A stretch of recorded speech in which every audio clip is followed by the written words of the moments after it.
Black unemployment rate in America has reached a new all-time low of 5.9%. And for Hispanics, unemployment is down to 4.9%, 0.1% above a previous record. President Trump says he kept a promise to help create more jobs in minority communities. And tax cuts are helping small business owners in inner cities and throughout America.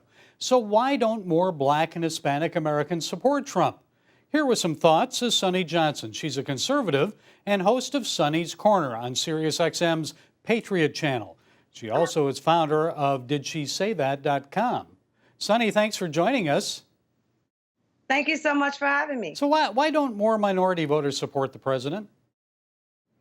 I like to give conservatives the answers in kind of a way that makes more sense to them.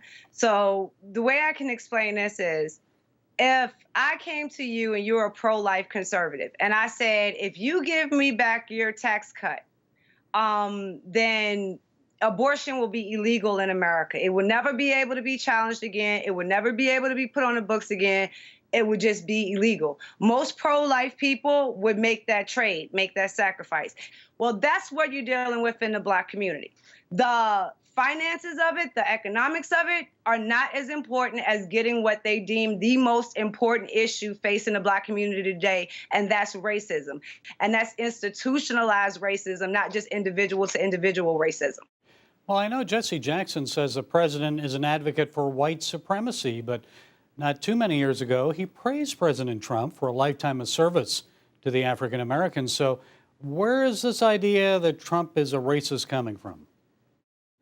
Well, personally, I feel that it comes in the lapse in the time when Trump decided to run for president and his time to actually engage with the Black community. If you go back and you look at hip hop and all the hip hop artists that have praised Trump, the reason they did it was they were praising his success. They were praising his entrepreneurship. They were praising his ability to be a boss, to run his life, to build his brand. And that's the thing, that golden goose that the Black community is trying to reach and trying to get to. And it was all encompassed in Donald Trump. That is capitalism. That's where Trump should have went when he started his campaign. Instead, he listened to the Republican advisors that told him that the best thing to do was to go to the Black church. How would you characterize the current state of race relations in our country? Better or worse than before? It's difficult to answer that question because I think conservatives sometimes don't let themselves become aware of how bad the situation is in the Black community, while individually we are finding our way out. And if you look at like the unemployment rates, our unemployment rates in the Black community began to come down under George W. Bush's tax cut. That all is wrapped around conservative principles. And that's where we need to put it so we can make sure those principles and those ideas stay firmly in track. You have an entire generation of Black people who understand how bad things got, who understand how close we got to the brink of total destruction. And we are trying to self-correct. It would be really nice if we had a conservative movement that recognized that and at least met us halfway. So how strong is this movement right now that is going against the grain and against the way it's always been? The Black community knows that something is wrong.